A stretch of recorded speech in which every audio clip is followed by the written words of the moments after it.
श्री पंचमी की बैल और कुतिया वाली कथा। बहुत समय पहले एक गांव में एक ब्राह्मण और उसकी पत्नी रहते थे। वे धार्मिक प्रवृत्ति के थे, परंतु उनकी पत्नी मासिक धर्म के दिनों में शुचिता के नियमों का पालन नहीं करती थी। यही उसकी भूल बन गई। उस पाप के कारण मृत्यु के बाद उस स्त्री का जन्म कुतिया, मादा कुत्ते के रूप में हुआ और उसके पति का जन्म बैल के रूप में हुआ। संयोग से दोनों अपने बेटे के घर आ पहुंचे।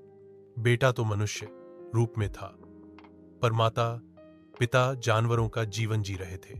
वह कुतिया आंगन में रहती और बैल खेत में हल चलाता। उन्हें अपने पूर्व जन्म का ज्ञान था, परंतु वे विवश थे। एक दिन उनका बेटा रात को सो रहा था। तभी उसने देखा कि बैल और कुतिया आपस में बात कर रहे हैं। कुतिया ने कहा, देखो, यह सब मेरे कारण हुआ है। मैंने मासिक धर्म के समय नियमों का पालन नहीं किया।